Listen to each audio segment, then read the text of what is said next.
اعوذ باللہ من الشیطان الرجیم بسم اللہ الرحمن الرحیم السلام علیکم رحمۃ اللہ وبرکاتہ۔ سچی حکایت کے لیے ہمارے چینل ابراہیم امجد کو سبسکرائب کریں۔ اجماع اہل سنت و ائمہ اسلام سے روایت ہے کہ جناب رسالت مآب صلی اللہ علیہ وسلم اپنی زبان فیض سے ترجمان و لسان معجز بیان سے خود فرماتے ہیں، حدیث شریف میں سب سے آگے جو چیز اللہ نے پیدا کی نور میرا تھا۔ یہ با اتفاق ثابت ہے کہ حق تعالیٰ نے پہلے اپنے نور سے محمد صلی اللہ علیہ وسلم کا نور پیدا کیا اور ان کے نور سے تمام فرشتے، عرش و کرسی، لوح و قلم، بہشت و دوزخ، جن و انس اور ساری مخلوقات پیدا کی، چنانچہ ذکر اس کا اول کتاب میں ہو چکا ہے۔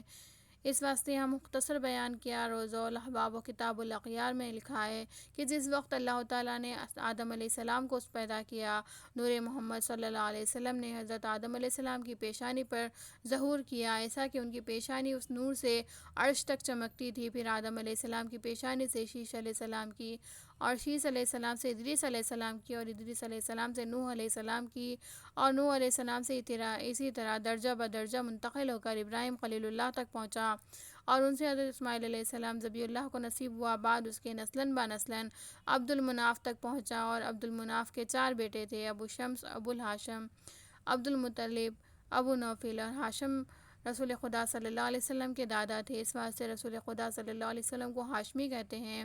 ابو المطلب نام امام شافعی رحمۃ اللہ علیہ کے دادا تھے، اور ابو شمس ابو جہل کے باپ کا نام۔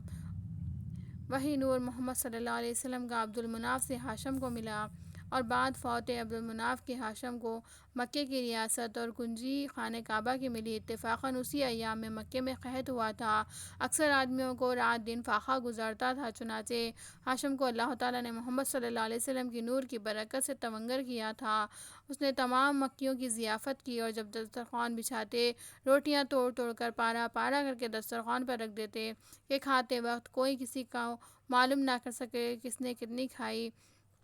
بائیں سبب نام ان کا ہاشم رہا، اول نام ان کا عمر تھا، اور ان سے عبد المطلب رضی اللہ تعالیٰ عنہ پیدا ہوئے، اور عبد المطلب سے کئی بیٹے پیدا ہوئے۔ بعد انہوں نے نذر کی اور اللہ کی کہ اگر میرے 10 لڑکے پیدا ہوں گے تو ان میں سے ایک خدا کی راہ پر قربان کروں گا۔ روایت ہے کہ جب عبد المطلب کو مکہ معظمہ کی ریاست ملی، خبر ہوئی کہ چاہے زمزم میں اسماعیل ذبیح اللہ نے گنج رکھا ہے، چاہا کہ اس کے اندر سے نکال لیں، تب چاہ خدا گنج نہ پایا، اور خدا کی مرضی سے پانی بھی اس کا سوکھ گیا۔ تب انہوں نے نذر کی کہ اگر گنج مجھ کو ملے گا تو اس چاہ کو سر نو سے آباد کروں گا اور ایک لڑکے کو قربانی کروں گا۔ تب پھر خدا کے حکم سے بہت سے گنج اس سے پایا۔ مروی ہے کہ اس گنج سے دروازہ خانہ کعبہ کے لوہے اور فولاد سے بنوائے، اور چاہے زمزم کی بھی درستگی کر دی، اور کہانوں کو بلوا کر حال اپنی نظر کا بیان کیا۔ سبھوں نے با اتفاق کہا کہ اعفائے نظر واجب ہے، لازم ہے کہ ہر بیٹے کے نام پر خراج ڈالو، جس کا نام نکلے گا اسی کو قربانی کرو۔ پس عبد المطلب رضی اللہ تعالیٰ عنہ کے 12 بیٹے تھے، ہر بیٹے کے نام پر خراج ڈالا، اس میں نام عبداللہ رضی اللہ تعالیٰ عنہ پدر رسول خدا صلی اللہ علیہ وسلم کا نکلا، اور عبداللہ رضی اللہ تعالیٰ عنہ کی پیشانی پر نور حضرت محمد صلی اللہ علیہ وسلم کا ظاہر ہوا۔ اسی سبب سے ان کی صورت اپنے سب بھائیوں سے زیادہ حسین تھی۔ ماں باپ اور اقربا ان کو بہت چاہتے تھے، اور قربانی کی خبر جب سنی، ان کی ماں اور اقربا نے عبد المطلب رضی اللہ تعالیٰ عنہ سے کہا کہ ہم عبداللہ رضی اللہ تعالیٰ عنہ کو قربانی میں نہ دیں گے، تم دوسری چیز قربانی کرو۔ تب عبد المطلب نے منجموں کو بلوا کے ان سے استفتاء کیا، چاہا انہوں نے فتویٰ دیا کہ ہو سکتا ہے، تب ان کے عوض 10 شتر قربانی کیے، اور اس زمانے میں خدا کا یہ حکم تھا، بتقدیر قبولیت کی آتش آسمان سے آ کے قربانی کو جلا کے چلی جاتی تھی، علامت مقبولیت کی یہ تھی۔ پس وہ 10 شتر قبول نہ ہوئے، پھر 10 اونٹ اور قربانی کیے، یہ بھی منظور نہ ہوئے، آتش آسمان سے نہ آئی، پھر اسی طرح 500 تک عبد المطلب نے ذبح کیے، اور بعض روایت میں ہے کہ 100 اونٹ ذبح کیے، پھر وہ بھی مقبول نہ ہوئے۔ تب سب خویش و اقربا نے مل کے خدا کی درگاہ میں تضریع اور مناجات کی۔ اسی وقت ایک آتش سفید مثل دودھ کے آسمان سے نازل ہوئی، افسوس سب قربانیوں کو جلا گئی، تب مقبول ہوئی، سب خوش ہوئے اور شکر بجا لائے۔ اس واسطے رسول خدا صلی اللہ علیہ وسلم نے فرمایا، یعنی میں بیٹا 2 ذبح کیے گئے ان کا ہوں، یعنی ایک اسماعیل علیہ السلام اور دوسرے رسالت المآب صلی اللہ علیہ وسلم کے والد عبداللہ بن عبد المطلب، اور حضرت کی والدہ کا نام آمنہ بنت وہب بن عبد المناف تھا۔ روایت ہے کہ ایک دن عبداللہ رضی اللہ تعالیٰ عنہ کہیں کسی کام کو جاتے تھے، راہ میں جواہر رقیہ بنت نوفل سے ملاقات ہوئی، اور وہ عورت قطب سماوی سے بہت واقف تھی اور بہت خوبصورت اور صاحب عصمت، ناقصۃ ناک تغدہ اور مالدار مکے میں مشہور و معروف تھی۔ جب نظر اس کی عبداللہ رضی اللہ تعالیٰ عنہ پر پڑی، جو حکایت اور علامات نور محمدی صلی اللہ علیہ وسلم کے توریت اور انجیل میں دیکھے تھے، وہ عبداللہ رضی اللہ تعالیٰ عنہ کے چہرے پر چمکتے دیکھے، اور دیکھتے ہی عاشق و بے قرار خواہ و سال عبداللہ رضی اللہ تعالیٰ عنہ کی ہوئی اور بولی: آپ کون ہو؟ آپ کا نام کیا ہے؟ وہ بولے: میرا نام عبداللہ بن عبد المطلب ہے۔ بولی: آپ ہی کو آپ کے والد نے نذر قربانی کی تھی؟ کہا: ہاں۔ بولی: میں دختر نوفل و خواہ رقیہ اور تاجرہ ہوں، اگر مجھ سے نکاح کرو گے تو شو شتر کے بوجھ اور مال و خزانہ آپ کو دوں گی۔ اور یہ معلوم نہ تھا کہ عبداللہ رضی اللہ تعالیٰ عنہ نے بیعہ کیا یا نہیں۔ تب عبداللہ رضی اللہ تعالیٰ عنہ نے ایک بہانے سے اس کو جواب دیا اور کہا کہ بہت اچھا، میں اپنے والد سے پوچھ کر اذن لے آؤں۔ تب عبداللہ رضی اللہ تعالیٰ عنہ اپنے گھر واپس آ گئے۔ تب وہ نور محمد صلی اللہ علیہ وسلم منتقل ہو کر آمنہ رضی اللہ تعالیٰ عنہ کے پاس آیا، اور آمنہ رضی اللہ تعالیٰ عنہ حضرت کی والدہ حاملہ ہوئی۔ بعد اس کے صبح کو اٹھ کے عبداللہ رضی اللہ تعالیٰ عنہ اس عورت کے پاس گئے جس سے کل وعدہ کرائے تھے۔ جا کے اس سے کہا کہ کل جو تم نے مجھ سے نکاح کی بات کہی تھی، اب میں آیا ہوں۔ وہ تو عقل مند تھی۔ عبداللہ رضی اللہ تعالیٰ عنہ کے چہرے کی طرف جب نظر کی، وہ نور متبرک نہ دیکھا۔ تب عبداللہ رضی اللہ تعالیٰ عنہ سے پوچھا: شاید تمہاری بیوی ہے، کیونکہ جو نشانی میں نے تمہاری پیشانی پر کل دیکھی تھی سو آج نہیں دیکھتی ہوں۔ وہ بولے: ہاں، جب تو تم نے تجویز کی سو سچ ہے۔ تب وہ بولی کہ اب مجھ کو نکاح کی حاجت نہیں، کیونکہ جس لیے میں چاہتی تھی سو بات ہو گئی۔ مروی ہے کہ جب صدف شکم آمنہ رضی اللہ تعالیٰ عنہ کا در یتیم محمد مصطفیٰ صلی اللہ علیہ وسلم سے بارور ہوا، عبداللہ رضی اللہ تعالیٰ عنہ نے وفات پائی، آمنہ رضی اللہ تعالیٰ عنہ بیوہ ہوئی، اور رسول خدا صلی اللہ علیہ وسلم کے پیدا ہونے کے آگے 1 مہینہ 22 دن کے ابرہہ نام ایک بادشاہ تھا یمن میں۔ وہ مردود خانہ کعبہ توڑنے کو بڑے بڑے ہاتھی اور بہت سا لشکر لے کر آیا تھا۔ حق تعالیٰ نے ببرکت قدمہ حضرت صلی اللہ علیہ وسلم کے اس کے ہاتھ سے خانہ کعبہ کو محفوظ رکھا۔ بس قصہ ابرہہ کا اس کتاب کے مؤلف نے یہاں اختصار کیا، کیونکہ اصحاب فیل کا قصہ سب صاحبوں کے نزدیک سورہ فیل میں معلوم ہے، اس واسطے یہاں مختصر کیا۔ واللہ اعلم بالصواب۔ خبر میں آیا ہے کہ ابرہہ نام ایک حاکم ولایت یمن کا تھا۔ اس نے جب دیکھا کہ ہر سال اطراف و جناب سے لوگ مکہ معظمہ کی زیارت کو جاتے ہیں، تب تخم حسد اس ملعون نے اپنے مزرعۂ دل میں بویا، اور ایک مکان احداث کے نام اس کا خلیص رکھا تھا۔ چاہتا تھا کہ خلق اللہ کو بیت اللہ کے حج کرنے سے باز رکھے، اور اپنے خانہ مقدسہ میں لا کے سب سے حج کروائے۔ ہر چند کے جہد بے فائدہ اور کوشش بیہودہ کی کہ خانہ کعبہ کو بیت اللہ قرار دے، یہ صورت پذیرانہ ہوئی۔ تب بیت اللہ کو توڑنے کا قصد کیا۔ اس ایام میں ایک شخص قریشی جا کے اس کے محدث سے خانے کا خادم ہوا۔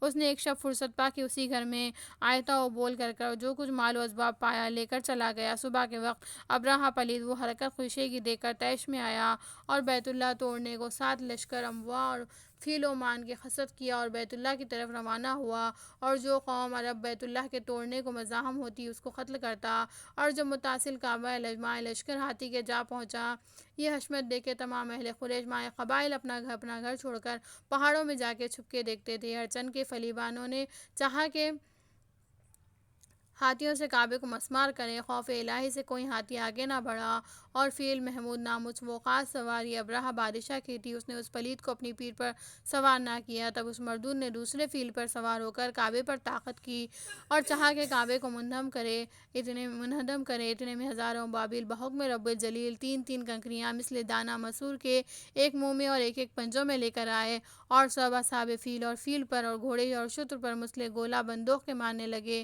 ایک کنکر ہر سوار کے سر سے گھس کے پیچھے سے نکل گیا، اور سوار کے پشت سے گھس کے پیٹ سے باہر ہوا۔ ایک پل میں حق تعالیٰ نے ان سب کو جہنم رسید کیا۔ ابرہہ پلید یہ حال دیکھ کے بھاگا، اپنے گھر میں جا کے لوگوں سے یہ حال بیان کر رہا تھا کہ اتنے میں خدا کی مرضی سے ابابیل اس مردود کے پاس گیا۔ اس نے لوگوں کو دکھایا کہ اس قسم کے جانور تھے، یہ کہتے ہیں ابرہہ کے سر پر ایک کنکر مارا، وہیں اس مردود کو وصل جہنم کیا۔ کہتے ہیں کہ ہر پتھر پر نام اس شخص کا لکھا تھا کہ جس پتھر سے وہ مارا گیا تھا، اور اللہ تعالیٰ نے سورہ فیل میں ان کا بیان فرمایا: نہ دیکھا تو نے کیوں کر کیا، تیرے رب نے ہاتھی والوں سے کیا نہ کروایا، ان کے بیچ گمراہی کی، ان پر جانور پرندے جماد پھینکتے تھے، پتھر کنکر سے پس کیا ان کو مانند بھوس کھائے ہوئے۔ کہ واللہ اعلم بالصواب۔ خبر میں آیا ہے کہ جب سیف ذی یزن تخت شاہی پر بیٹھا، قبائل عرب کے واسطے تہنیت کے اس کے پاس جاتے تھے، سب پر نوازش کرتا تھا۔ قوم قریش میں عبد المطلب چونکہ محافظ بیت اللہ کے تھے، اور اللہ تعالیٰ نے ان کو عرب کے معزز کیا تھا، وہ ذی یزن کی تہنیت ہو گئے۔ بعد حمد و ثنائے خداوند متعلق کی ادائے ادب بادشاہی کے کہا کہ میں آپ کی تہنیت کو آیا ہوں۔ اس نے کہا کہ تم کون ہو، کس قوم سے ہو، تمہارا نام کیا ہے؟ کہا میرا نام عبدالمطلب بن ہاشم ہے، قوم قریش سے ہوں۔ تب بادشاہ نے تعظیم و تکریم سے ان کو جائے مکلف میں رکھا اور 1 مہینے تک ان کی ضیافت کی۔ ایک دن بادشاہ نے بلا کے کہا، اے عبدالمطلب، ہم تم سے ایک بات کہیں، تم کسی سے مت کہیو۔ وہ یہ ہے کہ میں نے توریت اور انجیل اور صحیفوں میں اگلے زمانے کے دیکھا ہے کہ تمہاری قوم قریش میں سے ایک شخص پیدا ہوں گے، تم میں قیامت تک بادشاہی رہے گی۔ عبدالمطلب نے کہا، اے صاحبو، مجھ کو آپ نے بہت خوش کیا، وہ کون شخص ہے؟ آپ اس کی تشریح کر کے فرمایا۔ اس نے کہا، دیار عرب میں حضرت اسماعیل علیہ السلام کی نسل سے ایک شخص پیدا ہوں گے، ان کے دونوں مونڈوں کے بیچ میں نشان مہر نبوت کا ہے، وہ پیغمبر آخر الزماں ہوں گے۔ قبل بلوغ ان کے والدین مر جائیں گے اور چچا دادا ان کو پرورش کریں گے، اور نام پاک ان کا محمد صلی اللہ علیہ وسلم ہوگا، اور بہت دشمن ان کے در پہ ہلاکی کے رہیں گے، مگر خدا کے فضل سے ان کا کوئی کچھ نہ کر سکے گا۔ اللہ تعالیٰ ان کو ان کے قید و مکر سے محفوظ رکھے گا اور ان پر قرآن نازل کرے گا، اور ان کے اصحاب اور امت سب اولیاء اور بزرگ ہوں گے، اور ان کے دشمن ذلیل و خوار ہوں گے، اور خلق اللہ ان کا دین قبول کرے گی، سب خدا پرست ہوں گے اور شیطان سب دور ہوں گے، تمام بت خانے توڑ ڈالیں گے، اور آتش کدہ فارس کا بجھ جائے گا، اور گفتار کردار حکمت سب صحیح درست ہوگی، لوگ امر الہی کا بجائے لائیں گے، منکر سے باز رہیں گے۔ پس عبدالمطلب یہ سن کے سجدہ گزار درگاہ کبریہ ہوئے، اور بادشاہ نے ان کو 100 شتر اور 10 غلام اور 10 لونڈیاں، 10 رطل سونا اور 10 رطل چاندی اور مشک و عنبر بہت چیزیں دے کے ان کو خوش کیا، اور جو ان کے ساتھ آئے تھے ان کو بھی خلعت فقرہ دی کے معزز اور سرفراز کیا، اور کہا، اے عبدالمطلب، جس وقت وہ لڑکا پیدا ہوگا مجھ کو خبر دیجو، میں جناب باری میں دعا کروں گا۔ میں ان پر اعتقاد لایا، حالانکہ پیغمبر خدا صلی اللہ علیہ وسلم متولد ہو چکے تھے، 2 برس کا سن تھا۔ عبدالمطلب کسی سے یہ ظاہر نہیں کرتے تھے اور اس بادشاہ سے بھی نہیں کہا، اس بات کو چھپا رکھا اور اپنے مکان مکے میں آئے۔ روایت ہے کہ عبدالمطلب کی کئی بیویاں تھیں، سب سے فرزند تولد ہوئے۔ آخر عمر میں خواب میں دیکھا کہ فاطمہ بنت عمر کو نکاح میں لائے، تب 60 اونٹ سرخ بال کی اور چند دینار زر سرخ اس کے مہر میں دے کے نکاح میں لائے، اور اس کے بطن سے ابو طالب حضرت علی رضی اللہ کرم اللہ وجہ کے والد پیدا ہوئے۔ سب ملا کے عبدالمطلب رضی اللہ تعالیٰ عنہ کے 13 بیٹے تھے،